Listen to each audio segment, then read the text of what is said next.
You've tuned into The Mountain Gardener with your host, Ken Lain. Gardening, it can be challenging, but with these simple insider tips, you'll reap huge rewards. Now, let's tune into today's Mountain Gardener with Ken and Lisa. And welcome to this week's edition of The Mountain Gardener. Your host, Ken Lain, here every week, talking about the landscapes of northern Arizona. And we are into the thick of growing right now. My tomatoes are growing like crazy. I mean, they're already up to the top of the cage. Had to reinforce the cage because they're going to be big. So these are indeterminate tomatoes, early girls, I think a black crim and something, a cherry. And so I've got three of them. My peppers are up easily knee high, so they're starting to form peppers. So it's time. If your tomatoes, they aren't growing, if you don't have blossoms, if you've not set some fruit, I've got some golf ball size fruit on my tomatoes already. If you don't have that, you should. Here's an insider tip for you. So they make a product here at the garden center. It's called Blossom Set. It's there to get plants to start to set fruit, not just tomato.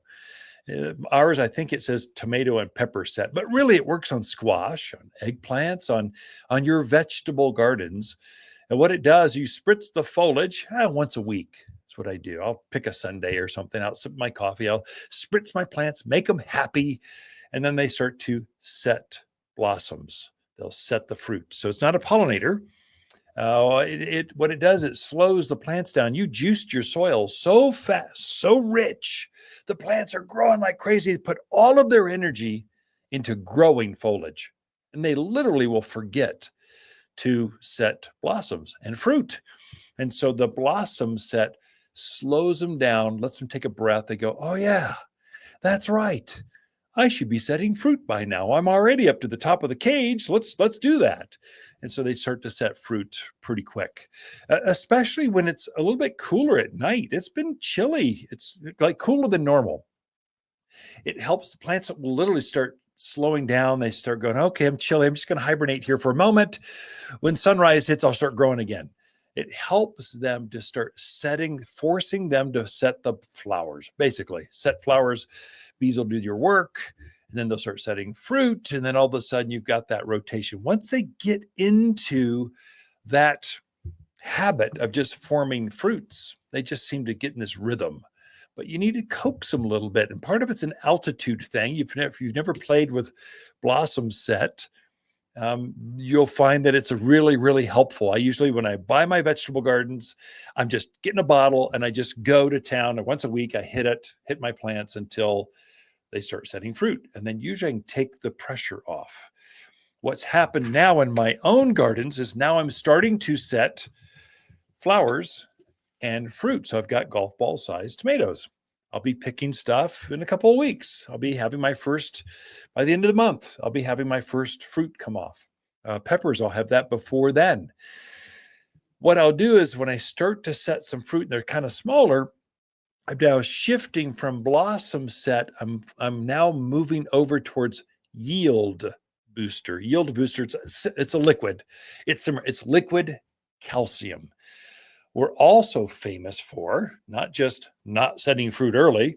We're also famous for blossom end rot. That is, the fruit starts to form, but then it gets a rotten spot on the very tip where the flower was, blossom end rot.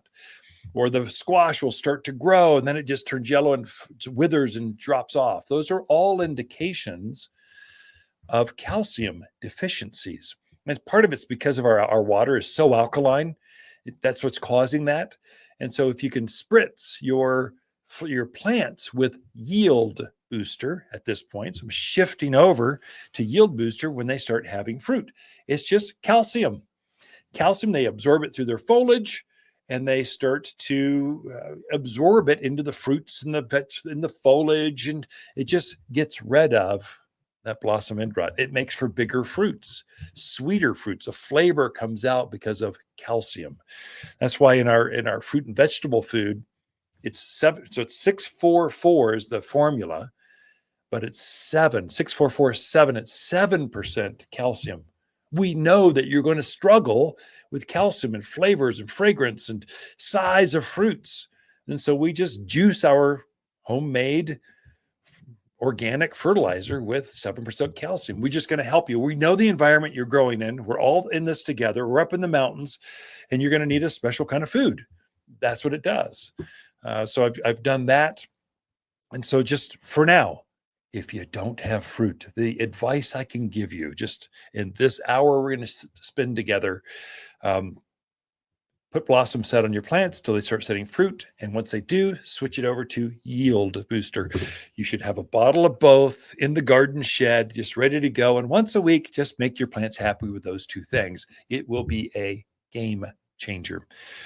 The other one that I really recommend.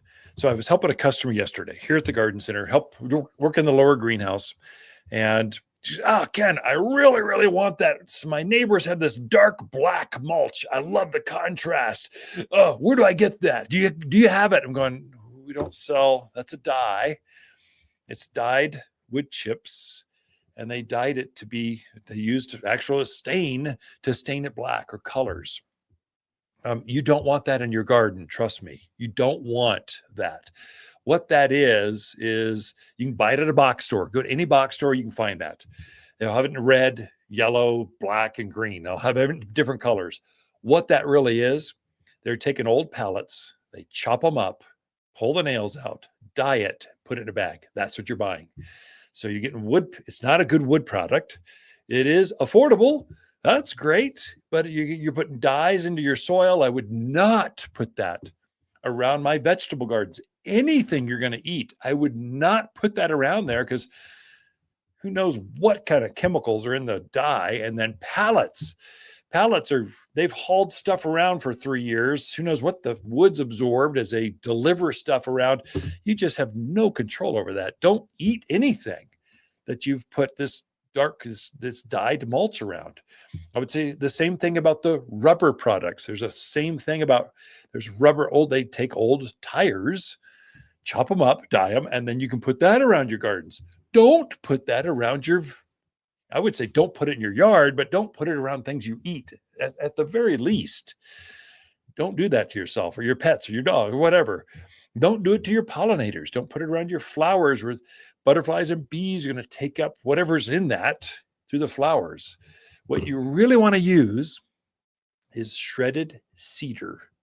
Cedar it's an organic, natural product. Cedar has a repelling action for bugs. And so it naturally tends to keep the aphids, caterpillars, things out of the earwigs, you can just name them, out of the gardens because they don't like that cedar oil in there. It smells good. But the main thing you're doing right now, it's going to get hot. We're days away from summer. And so the soil can get sunburned. Literally like your skin gets sunburned, your soil can do the same thing. Only instead of the sun baking the soil red, like you would see on your skin, it starts to crack and parch. And as that soil breaks apart or becomes parched or sunburned, it fractures all those new root hairs that were forming. So you're going backwards in time because the sun literally roasted the soil. So right now I'm putting about a 2 to 3 inch layer of cedar bark. Use that cedar bark around my tomatoes, my peppers, my flowers, just things where the soil is exposed. I'm putting a top dressing mainly to keep the sun off. Yes, it keeps the weeds down. There's some other benefits. It holds moisture in, but mainly the reason I'm doing that is to keep the sun from burning the soil and breaking those new root hairs that have been forming for the last 6-8 weeks. And then I'm going backwards in time. It keeps your plants healthier, especially things. Let's say you're growing dinner plate dahlias. It'll be important. You want to keep that moisture. You don't want those roots. You want that plant to focus on those huge flowers, on a better tomato crop, on more peppers or eggplants or cucumbers or whatever it is. Top dress right now before the heat comes back at us, and it will increase production and increase flower size, quantity of flowers for your plants. Don't let your garden's soil be sunburned. Shredded cedar bark makes a difference.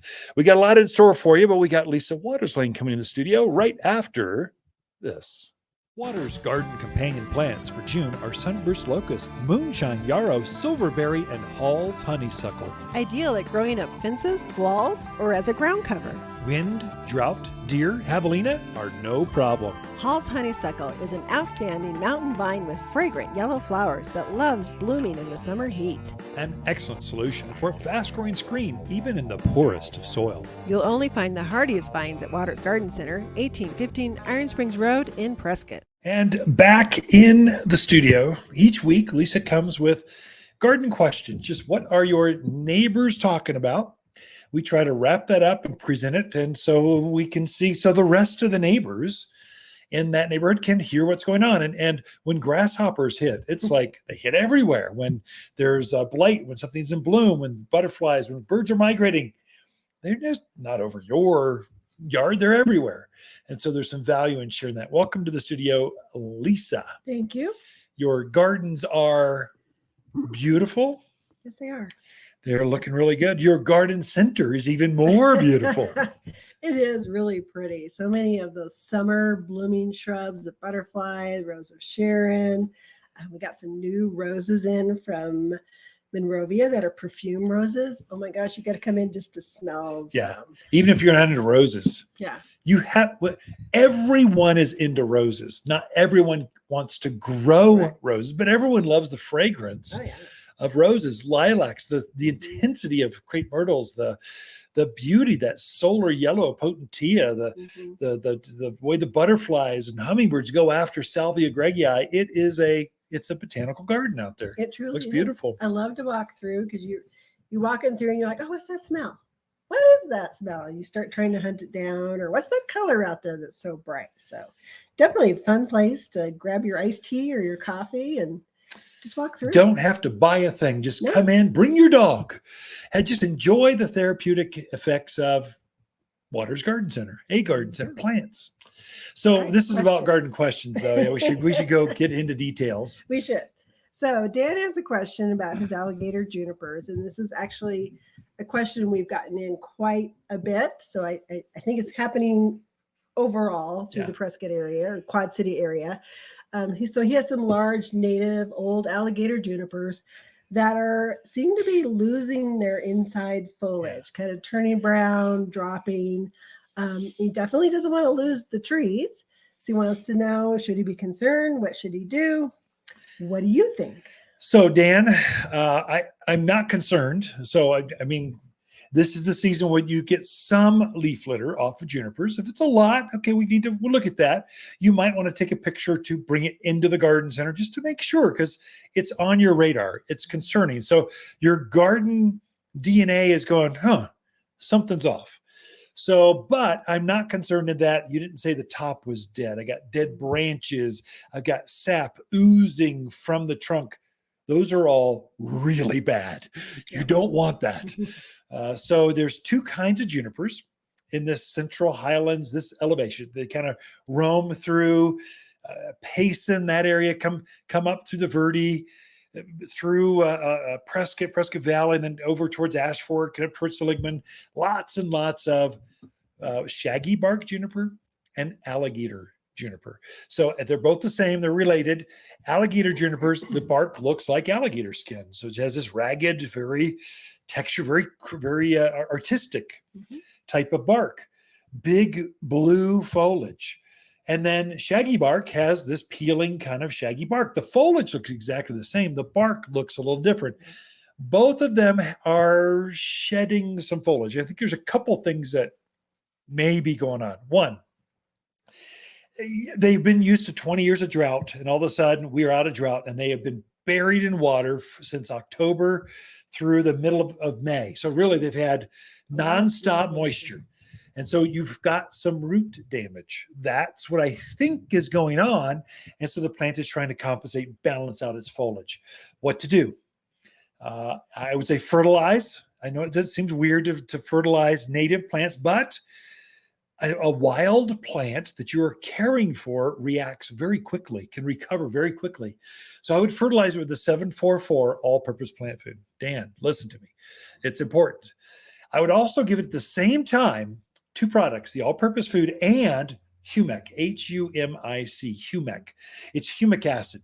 What humic acid does, it helps, well, it feeds the roots. So the roots want to root out deeper. It attracts more worms. It increases the mycorrhizal colonies underneath that tree. So the plant is healthier, better, stronger. So those are 2 things, just kind of no-brainers.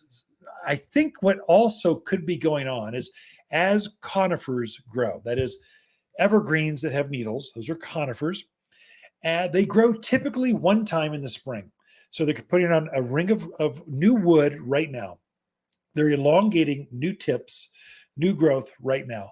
As they do that, as that new growth elongates on the outside edges of the foliage, it shades the inside of the tree. And so those needles that are more shaded drop. Also, as the wood elongates, the bark gets thicker, it pushes some needles off.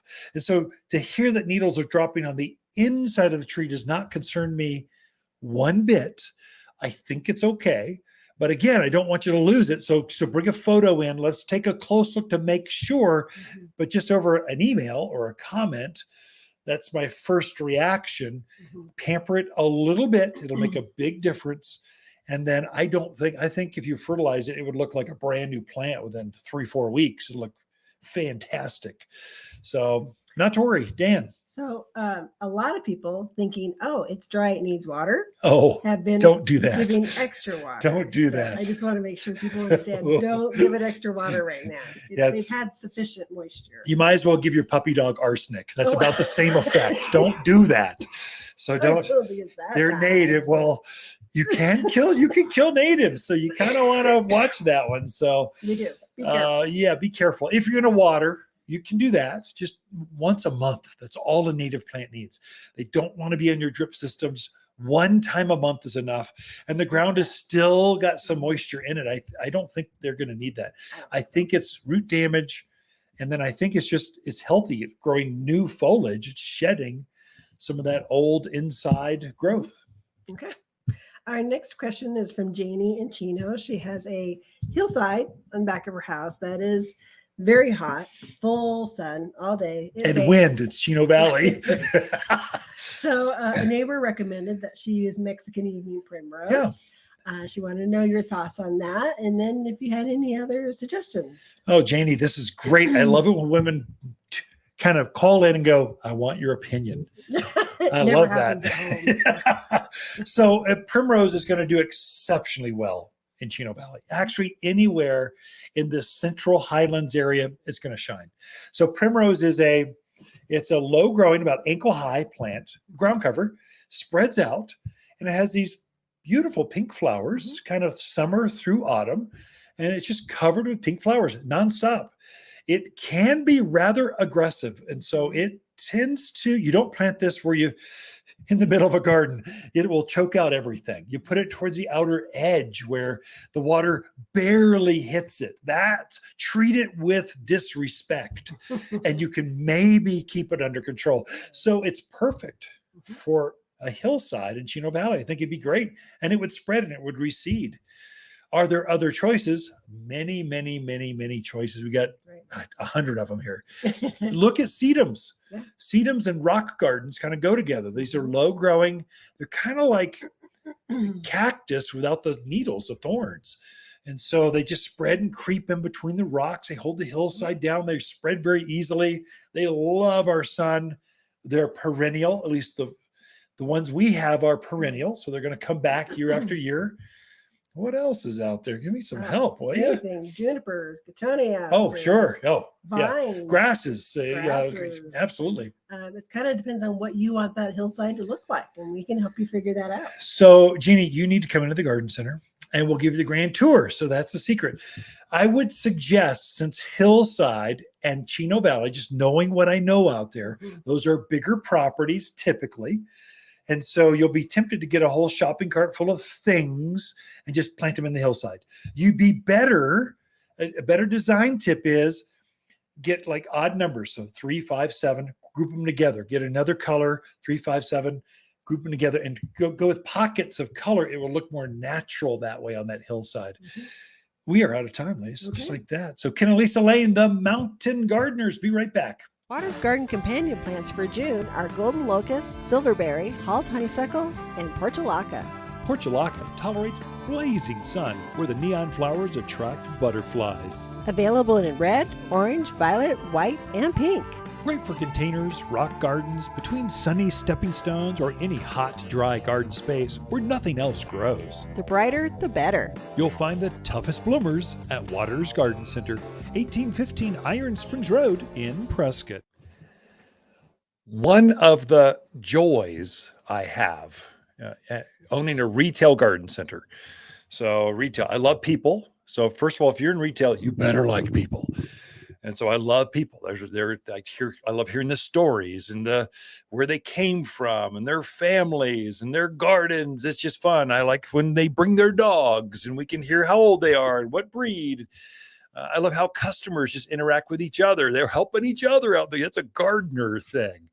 It's fun. The stressful part, everyone says, oh, small business, it's about the people, the employees. I love the employees. That's a fun part for me. It's creating teams and camaraderie and motivating. That's fun.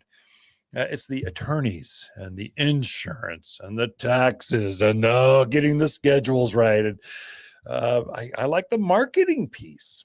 It's good because it's creative. It's how do you inspire folks? How do you have your social media feed just be uplifting in a world that's nothing but negative, negative, negative? Well, flowers are perfect. Everyone, that'll de-stress you. You don't have to go outside. You can stay indoors and look at your Watters Instagram feed. It'll be uplifting. It's fun. So I was helping a customer. His girlfriend had brought him in. So said, here's my boyfriend. I won't say who the names. Just love you guys. Glad you were here.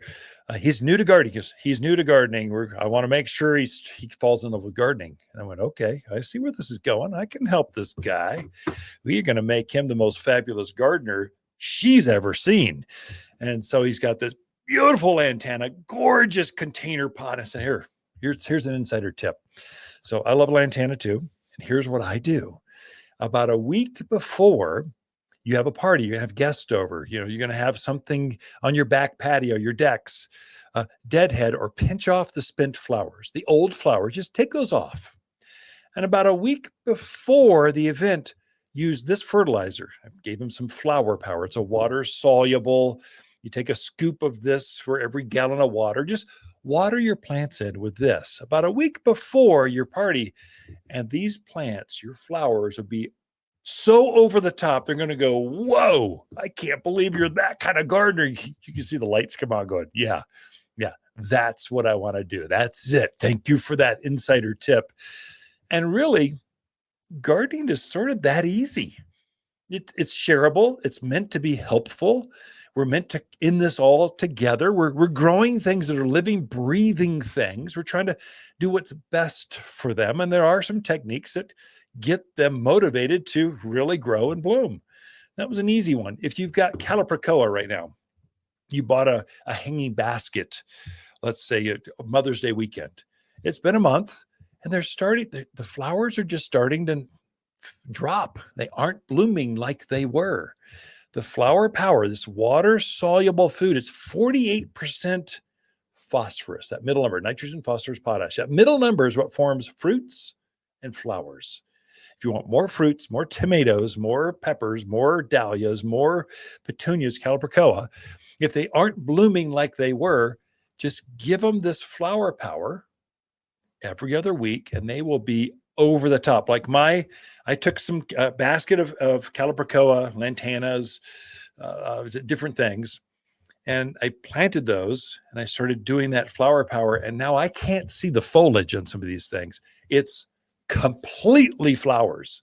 That's what your flower gardens should look like. They should be over the top right now. The weather's been perfect for growing flowers.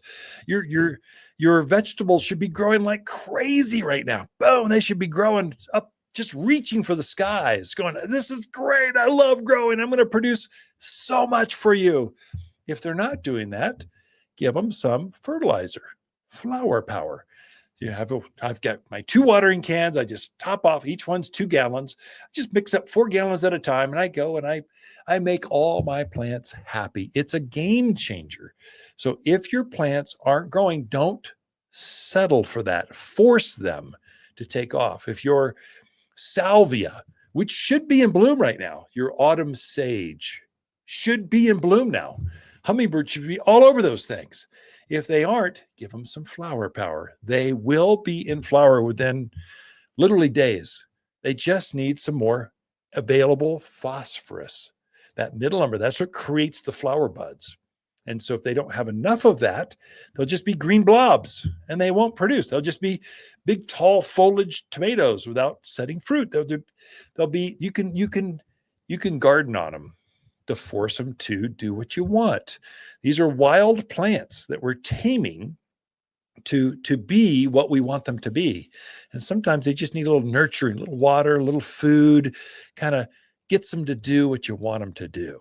And so that's flower power is a game changer, especially for all those hanging baskets. We sold hundreds of them for Mother's Day weekend. You should be fertilizing those at least every other week, if not every week, until they start to really get some tremendous new growth and more flowers and fruits on them. It's good for tomatoes. It's good for any kind of vegetable, any kind of flower, especially the big ones like dahlias, your big petunias. They're going to need the right nutrients to produce that kind of fruit, that kind of flower onto that plant. Got more advice for you. Be right back. Watters Garden companion plants for June are Moonshine Yarrow, Silverberry, Hall's Honeysuckle, and Sunburst Locust. Sunburst Locust cheerfully shouts, "Hello, spring," with its glowing yellow leaves. As summer heats up, it settles down to a naturally cool green, only to turn gold again in the autumn. This Watters exclusive casts a dappled shade, perfect for reading books or sharing an outdoor meal, and impervious to deer. You'll find the coolest trees here at Watters Garden Center, 1815 Iron Springs Road in Prescott. All right, so we are back with Lisa Watters Lain in the studio. She comes each week, and this segment's just for her to inspire us, to want to just be out there in nature, to capture butterflies and take a closer look at ladybugs and smell the fragrance and just enjoy the fresh air. Mm-hmm. Welcome, Lisa. Thank you. So how's your garden growing? Actually, really well. It is. Our garden is looking very good. Our veggies and our flowers and our trees and our shrubs. I've got tomatoes starting to form. We got a little squash we'll probably pick off this week. Ooh. So cucumbers are starting to elongate really fast. So things are happening. The flowers of flowers. Dahlias, that's my favorite flower. You get to pick one, you deadhead. Mm-hmm. And they just keep pushing more and more Oh, blooms. yeah. So Definitely. I did actually fertilize everything that blooms or fruits with Root and Grow this week. Next week, I'm trying to get more consistent with that while they're young. Root and Grow is a compost tea that helps things to root out, gets deeper green, helps them just to grow. And then I'm trying to I'll switch very quickly to flower power, which is a water-soluble food that helps flowers grow bigger, that has fruits grow longer, bigger, more. And so it seems to be making a difference. So I see that, I notice it. Okay, so you're doing Root and Grow to get them started and healthy and growing, and then you're going to switch to the flower power. Correct. Ah, Yep. okay. Yep. That'll work. So what do you got for us? Well, speaking of flowers and power, so I wanted to bring in some perennials, so plants that come back every year. And these perennials are long blooming perennials. So nice. Sometimes you get that seasonal, like candy tuft. I mean, it's beautiful in the spring, great early perennial, but it's going to stop and then it's kind of done. Great if you're mixed in beds and stuff because you don't really notice it because other things start blooming. But I wanted to bring in some perennials that are going to give you season from color from beginning to end. Now through October, November, I'm even seeing some of these through winter almost. Yeah, good. So one of the first ones I wanted to bring in, and I love this plant, and I just don't think it's utilized very much. And it's such a huge family of plants. So dianthus or carnations is sometimes you see them called. It's such a huge family. You want a color, you want a variety, you want a style, they've got it. So it is actually now you're Just have fun with the camera. Sorry. Keep talking. Keep talking. They literally bloom all season long. Once they start, they're not going to stop until we get really consistently cold. It's also one that 9 times out of 10, it's going to keep the foliage through the winter time. It's probably not going to bloom, but it keeps the foliage in through there. And very, very fragrant. I love the smell of carnations, dianthus. Like cinnamon almost. Mm-hmm. Yeah. Yeah. Very excellent plant for animal resistance. Most of your critters are not going to eat these. And they come in just a variety of colors. So this is a real simple, this one's what? Passion. Violet passion. Forever violet passion. Or violent. Mm-hmm. Forever violet passion. So violet. It's got more violet of a color. simple bloom. Yeah. Kind of Look at that though. It's spot, got, but there must be hundreds of 50, I don't know, 70 flower a buds. lot. There's more Right. flower buds than foliage. That's Mhm. nuts. So this is another one. This is more orange. I forget the name of this one. Is Premier Orange, but it really is orange, and it's unusual to find that color of orange in a carnation. Just naturally orange, very, very pretty. Isn't that funny? And it's got the fuller flower to it. And both of these guys, when those flowers start to fade, if you just pinch them off, you're going to get more and more and more flowers. And it's another one you were talking about, flower power. If you use that every 2 weeks on these guys, they are just not going to stop. Yeah. Yeah, pretty. So this is carnation, Premier Orange carnation. So like you'd put in a boutonniere or something, only you can grow these outdoors. You can use them for cutting. Yeah. Beautiful. Butterflies like them. This is just a hardy, tough plant. And rabbit javelina generally leave them alone. We got a rascally ground squirrel in our gardens. Oh, we do. Yep, and Gotta he let the is dogs out more. fat and chubby. He's been eating the garden. I think he Oh, came from the neighbor's house. probably. Another one that I really like, and there again, it's a huge family of plants, is Coreopsis. So Coreopsis, usually most of the times are yellow or browns and yellows, sometimes reds and yellows, to a simple blossom, to a big, they call it a sphere. So it's a big, almost looks like a big tennis ball on the end of your Trying to help folks tune in. Thank you. So Coreopsis love the sun. Oh, yeah. Great sun plant, continual bloomer. There again, deadhead it. But hey, we all need something to do in our lives. So go out there with your cup of coffee and deadhead your flowers. It is You'll get a lot therapeutic. more blooms. Yeah. But it's another one that's just going to consistently bloom until we get that really super hard frost. And then it'll go, I'm going to go to sleep. I'll see you next spring. Yeah, it hibernates underground. You just take a lawnmower weed whacker right over top of it, like in March, and it just comes back fresh every single spring, bigger and better. And this one can reseed sometimes, which is quite nice. Definitely. So for something taller that really attracts the hummingbirds and the butterflies, this is Agastache. This one's blue boa. It's kind of got a flower, just starting. So it's a summer lover. There's where the flower is. You can see that. So it's just starting to happen. Agastache. So it has like a fuzzy blue blossom to it, but the hummingbirds just love it. And the butterflies are very attracted to it as well. Another one, give it a nice hot spot. Smell that. I know. Amazing. You're going to make me start coughing. Yeah. Don't do that. But there you go. Loves the heat. Give it a nice hot spot to grow into. It's going to come back every year bigger and better. And then once these guys start blooming, once we get that warmth that they like, they just keep going and going. I help customers with Agastache because I think we sell too many or plant too many Russian sage. And it gets weedy and they seed everywhere. And just it's a big aggressive shrub. Agastache has a similar height, a little bit smaller, very similar flower, takes the same heat. And it's not aggressive. It's longer lived, less weedy, less trashy. I think Agastache is a better plant in most mountain gardens. Right. And they're, again, also very animal resistant. Oh, I yeah. don't know if I mentioned that. But it also comes in pinks and corals and yellows and oranges. So a wide variety of colors for you to put out there. We're doing good on time. So this is Gaillardia. This one is, which variety is This that? is Arizona Red. Arizona Red. And it is. It's a beautiful Looks like an Arizona red sunset. color. I like it, the tones on it, because it has that orangey red and then yellow at the tips. It is like a sunset in Arizona, right? Like Route 66 right there. That's what it looks like. And look at the buds on that. I mean, there are Loaded. a ton of buds. So it's another good continual bloomer, just consistent.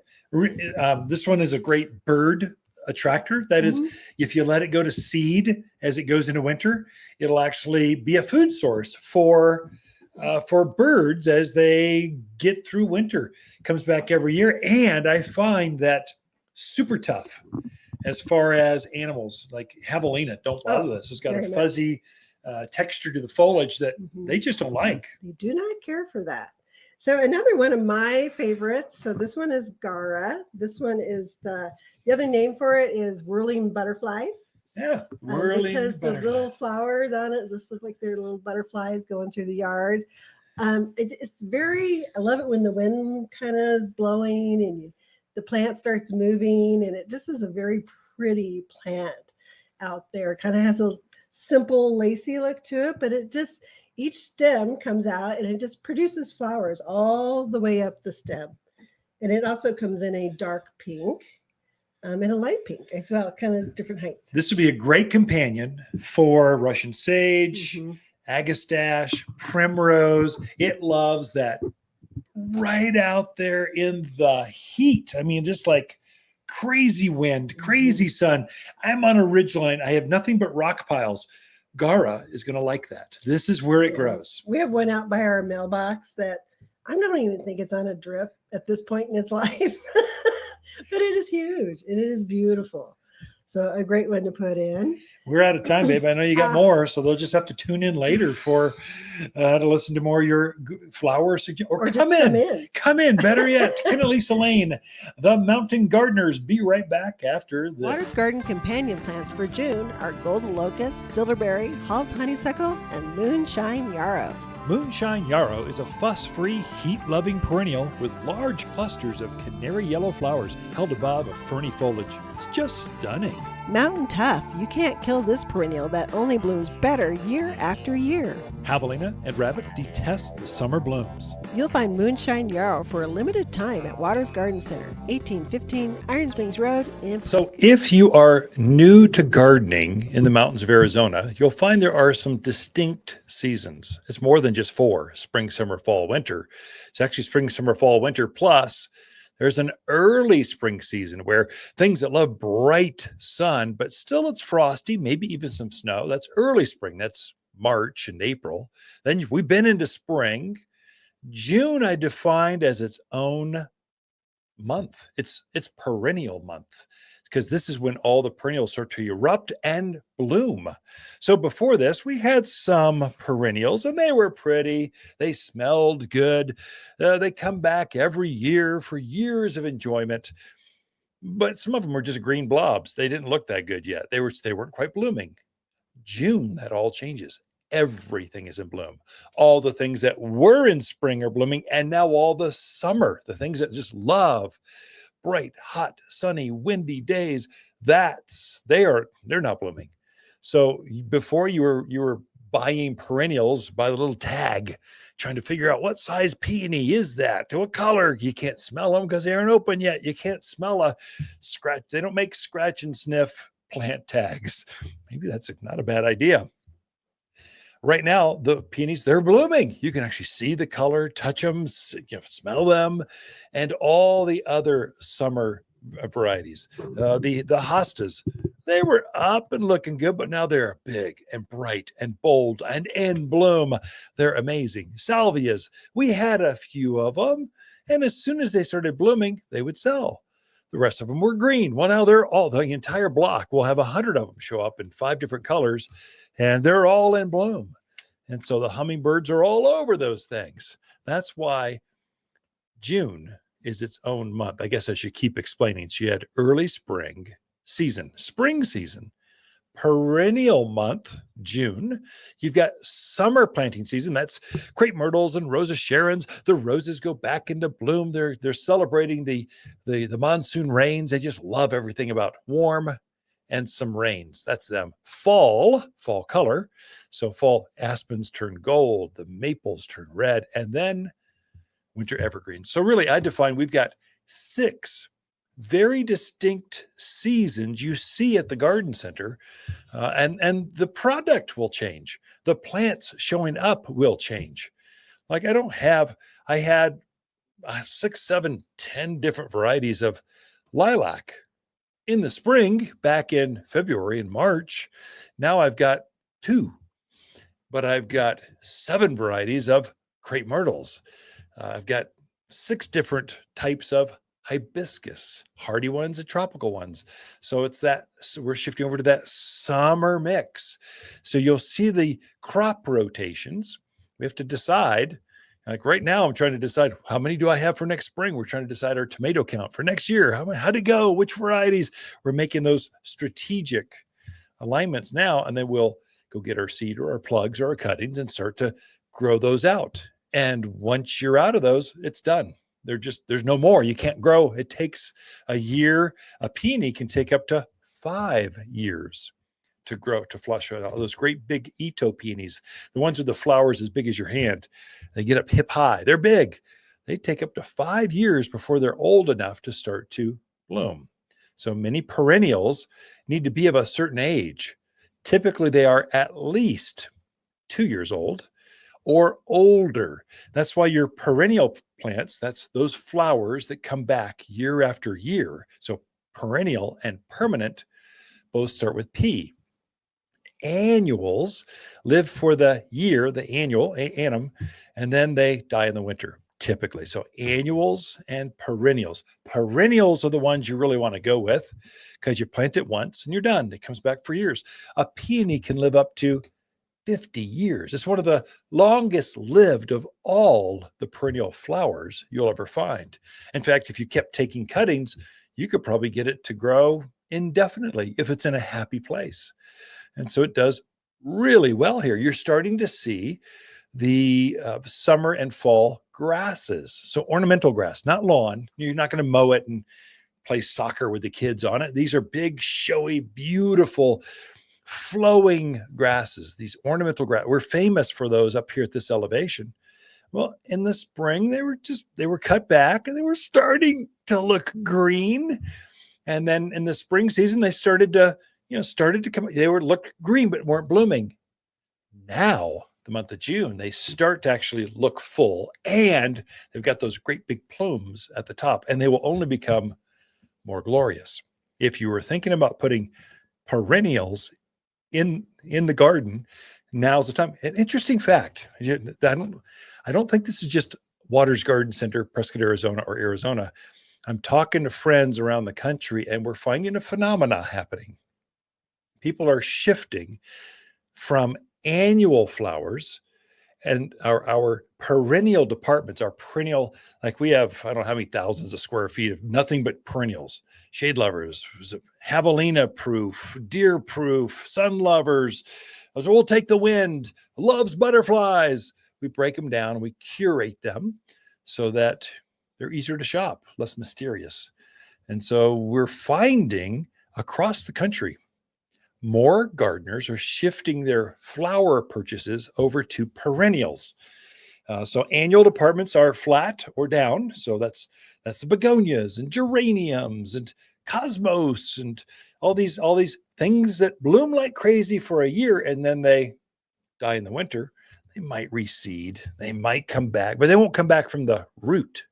Perennials can hibernate underground through the winter, but they come back fresh from the ground, big, beautiful. You take a Mashuto hibiscus.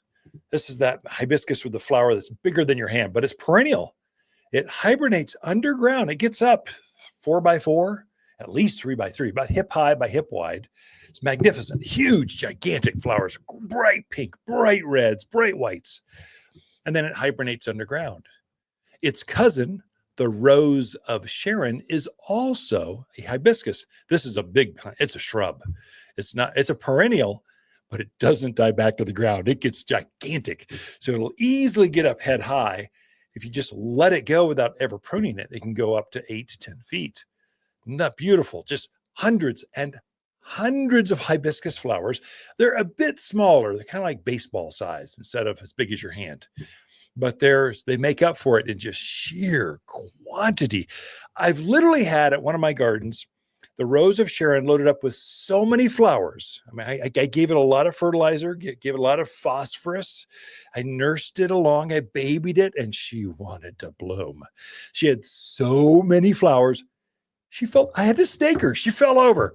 So I just went, I've got too many flowers. I can't take anymore. Boom, fell over the wind. Staked it back up, and it just bloomed its head off through fall.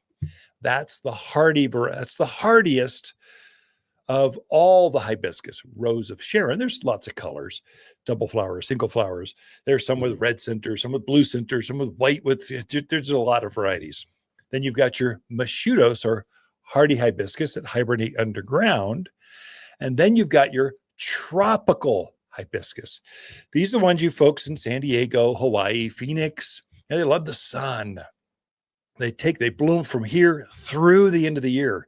They just keep blooming and blooming. They're always setting great big flowers, rich, velvety texture to them, glossy, rich green leaves. There's there's literally no other plant like a tropical hibiscus. But you need to plant it in a container. It needs to be on the deck. It needs to be on the patio, the entrance, someplace on either side of the garage. It needs to be outside in a container, because come about Halloween, you're going to bring that thing indoors and treat it like a houseplant. So you want to keep it where it's maintained. It's got a haircut. Keep it where it can come indoors. And the insider tip with tropical hibiscus, don't let them shut down inside the house. Put them in a bright room, your brightest room in the house, and cut it back. Give it a haircut before you bring it in. Fertilize it. The internet says stop watering, stop fertilizing, let it lose its leaves and shut down. Don't do that. When you take it back outdoors next spring, it just takes too long for them to power back up. Keep them blooming in the house.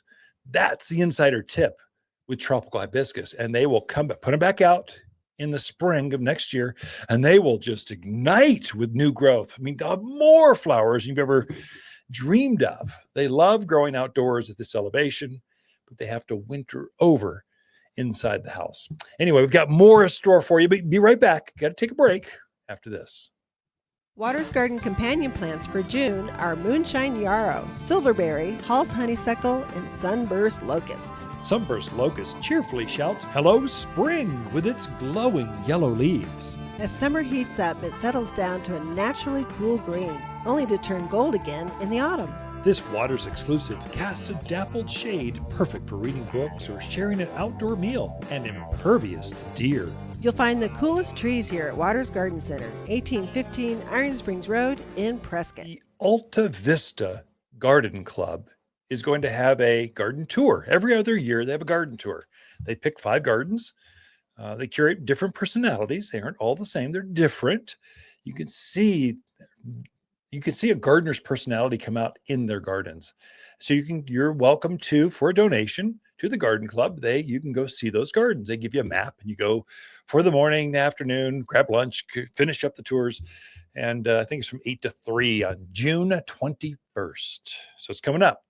We've got tickets available. I think they're like $20 or $25. They're not much. It's worth a day worth of entertainment. It is. If you're a gardener, it's a hoot. It's super fun.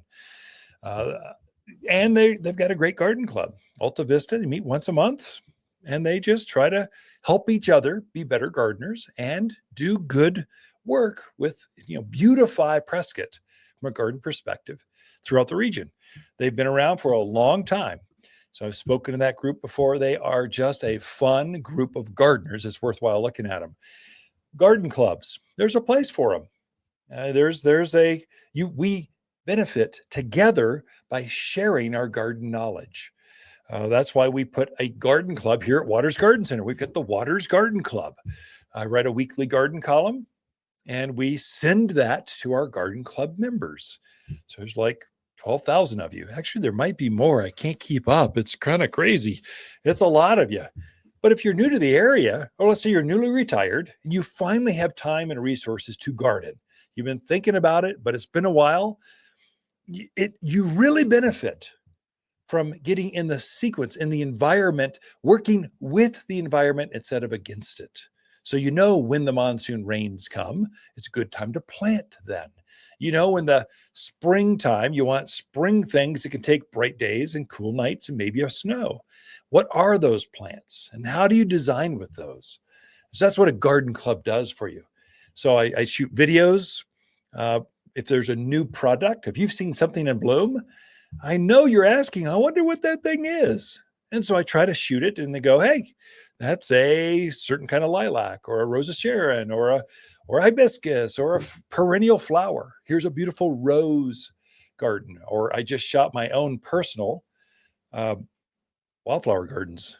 They're spectacular this year, just spectacular. I had to show them off. So if you're following us on our streams at all, Facebook, Instagram, TikTok, X, whatever your thing is, look at the Watters Garden Center feed, and you're basically going to get some great garden tips. And you actually get to see my personal gardens. So whether it's test gardens at the garden center or my personal backyard gardens, that's the beauty of a garden club. If you don't belong to a club, you should jump on Watters Garden Center. And at the very front page, you'll see sign up for Watters Garden Club. It's there. It's there to help you make less mistakes. You're going to kill less plants. You're going to take the ones that you do have. They're going to bloom better, be richer. You're going to have bigger tomatoes, more of them. You can ask questions. It's really from my desktop to yours. And I try to embed some other resources in there for you. So if you want to go deeper, you can. And so that's the beauty of a good garden club. But look at our Alta Vista. That's also a good garden club. It's much more intimate because they're meeting in someone's living room, basically. You walk their personal gardens once a month. And then every other year, you get to go have a big garden tour as they use it as a fundraiser. In the interim, join Watters Garden Club. I invite you. Take a look at it. We give you first line access to certain plants. You can pre-order it.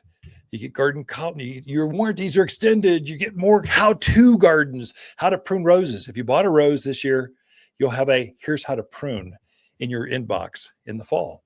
That's the beauty of a garden club.